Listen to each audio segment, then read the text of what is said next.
Start going with a sandwich.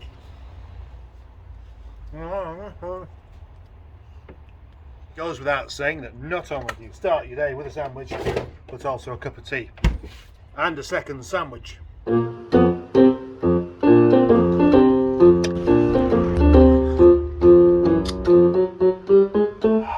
Sandwiches. I need to crack on because at this moment I'm in danger of starting my day in the afternoon. So let's get on. Crack on with the yellow ZR. Can you just imagine how much I am looking forward to climbing under there? Fork. Just had to borrow a 21mm spanner for this, which then you pull against a 13mm open-ended spanner to get that track rod end off. And you know that sound, you get that crack when the bolt just gives and it's just about to come undone. Yeah, satisfying, isn't it? Until you realise that's what's after your spanner. I love these 5-minute jobs. Maybe this will be better quality.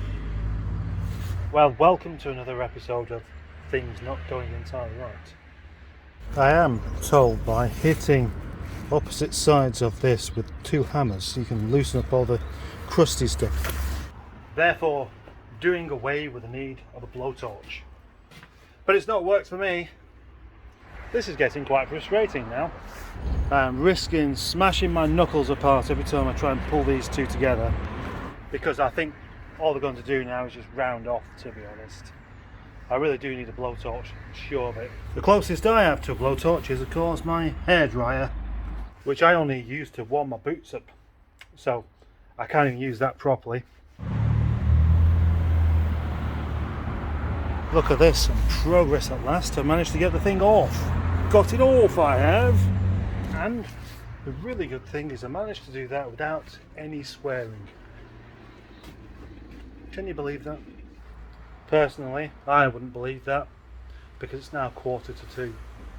But honestly, it is true. I didn't swear once. I swear. Now, if I am lucky, I should be able to put all of this back together without any of the same kind of headache involved.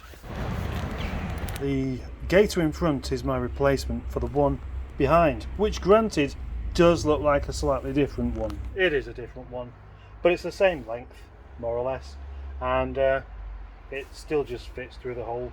It's a different design. It's probably, I don't really see. Someone will tell me how you shouldn't do that. You should put the proper part on, an OEM part. That's what you need to do. You're going to sell these cars on. Oh yes, yeah. Well, like how long do I really want to spend actually fixing this thing in the first place, though? This 5-minute job could quite well have been completed by a proper mechanic with the proper tools in 5 minutes. And I am here ultimately to either mend cars or sell them.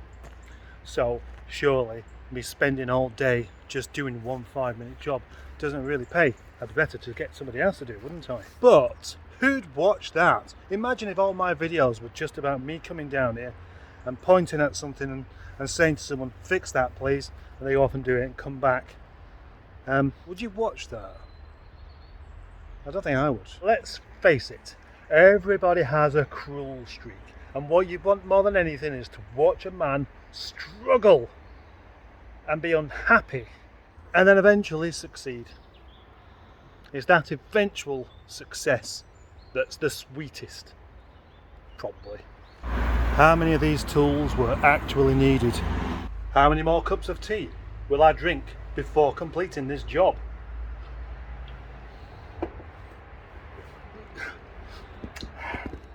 There's nothing wrong with that. It's just for effect. It turns out in this instance, putting it back together again is actually quite easy.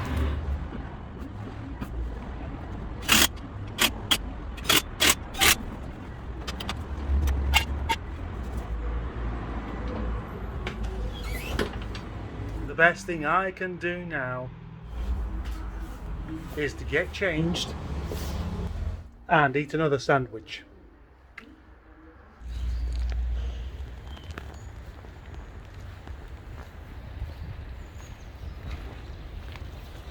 If I owned this van, I would call it Emergency Potato.